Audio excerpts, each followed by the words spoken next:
Section 1. Ancient Battles. The Spartans do not ask how many, but where they are. Agis II, King of Sparta. 1. Fear the Camel. The Battle of Thymbra, Sardis, Kingdom of Lydia, December 547 BC. You know, I think, the prizes in this game. The victors pursue and smite and slay, and win wealth and fame and freedom and empire. The cowards lose them all. He who loves his own soul, let him fight beside me, for I will have no disgrace. Cyrus the Great, Emperor of Persia. The Battle of Thymbra is the terrible true story of how a devastating 1-2 dick punch of face-eviscerating, scythed war chariots and hilariously pissed-off camels helped the Persian Emperor Cyrus the Great forge the biggest and most powerful empire in the ancient world.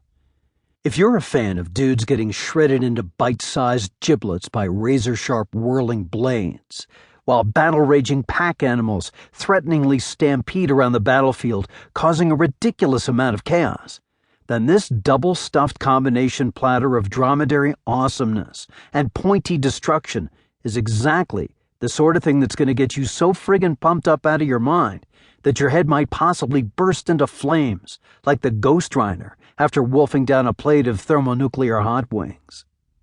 This tale begins with a particularly brutal group of flesh-ripping bastards known as the Assyrians. The Assyrians were a fearsome, merciless menagerie of militaristic Middle Eastern mofos who beat the holy cake-eating womp-ass out of every single tribe in the Fertile Crescent, built one of the world's first true multi-ethnic empires, and then celebrated their tremendous victories by hacking off the lips and ears of their vanquished foes, skinning their lipless bodies, and then using the flayed skin to cover giant stone obelisks, proclaiming ultimate badass Assyrian supremacy.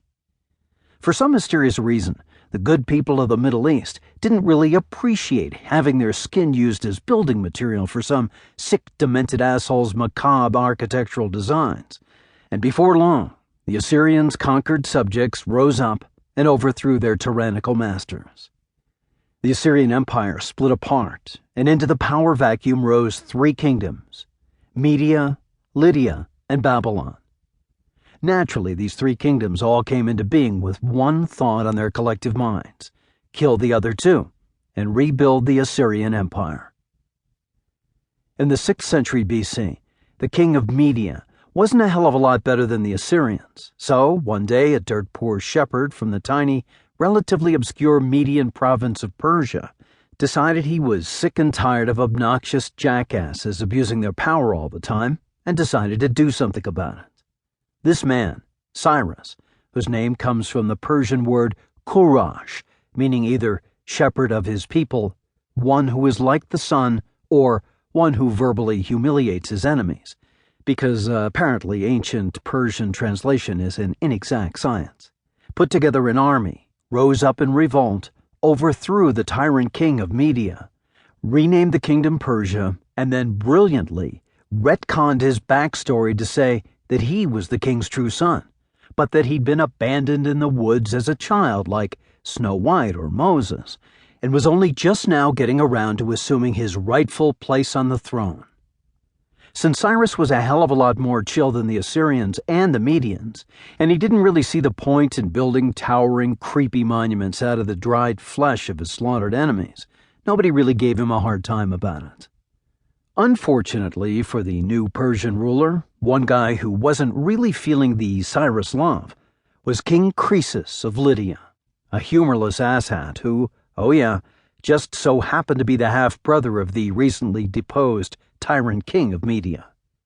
Croesus wasn't really as cunning as Cyrus, but he was really filthy, stinking rich. So in 547 BC,